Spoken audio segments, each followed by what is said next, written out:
Good news Malaysia প্রবাসীদের কপাল এবার খুলে গেল। কুরবানির ঈদের পরে এই কপালটা খুলে গেল মালয়েশিয়া প্রবাসীদেরকে নিয়ে। ভাই, এই কথাটা কতটুকু সত্য? বৈধ কবে থেকে শুরু হচ্ছে? কলিং তাহলে কি আসলে বন্ধ হয়ে গেল? আসলে কি মালয়েশিয়াতে অবৈধদের বৈধতা দেওয়ার ঘোষণা অলরেডি হয়ে গেছে? আজকে এ বিষয় নিয়েই আলোচনা করব। তার কারণ আমি একজন প্রবাসী। আমি জানি বিদেশের মাটিতে, বিশেষ করে মালয়েশিয়াতে অবৈধ প্রবাসীদের যে কতটুকু সমস্যার ভিতরে রয়েছে, জন্য আজকে কথা বলার জন্য আসলাম।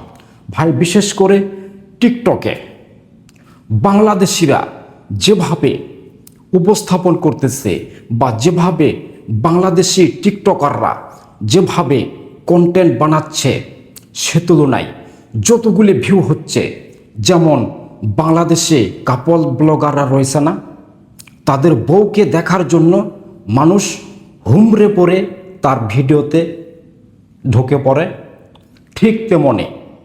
ঠিক তেমনি টিকটকে যদি কেউ একটা পোস্ট করে যে মালয়েশিয়াতে অবৈধদের বৈধতা দেওয়া শুরু হয়ে গিয়েছে বা অমুক তারিখে দিবে বা আলোচনা চলতেছে, এরকম যদি কোনো একটা টপিক পাবলিশ করে টিকটকে, ভাই, তার পোস্টে হাজার রিয়াক্ট করে।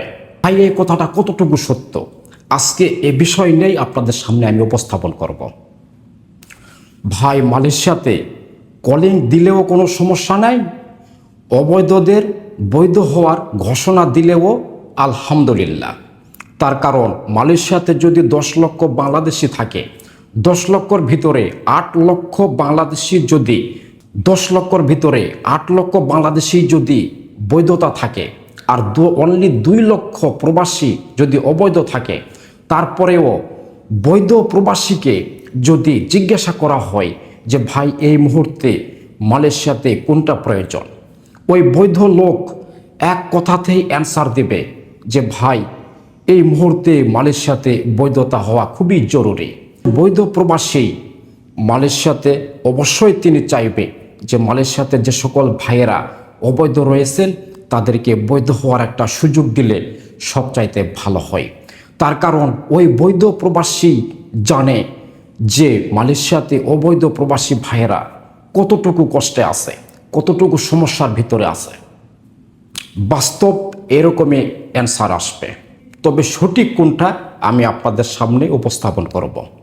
টিকটকে যেরকম বাংলাদেশি প্রবাসী ভাইয়েরা যেরকম মাতামাতি করতেছেন, ভাই, সেই তুলনায় মালয়েশিয়ার ইমিগ্রেশন থেকে এখনো পর্যন্ত কোনো ঘোষণা আসে নাই, বা মালয়েশিয়ার যে ইমিগ্রেশনের ওয়েবসাইট রয়েছে সেই ওয়েবসাইট থেকে এখনো পর্যন্ত কোনো পোস্ট আসে নাই যে এটা নিয়ে আলোচনা চলতেছে। ভাই, এটা নিয়ে এখনো পর্যন্ত কোনো আলোচনা নেই। তবে একটা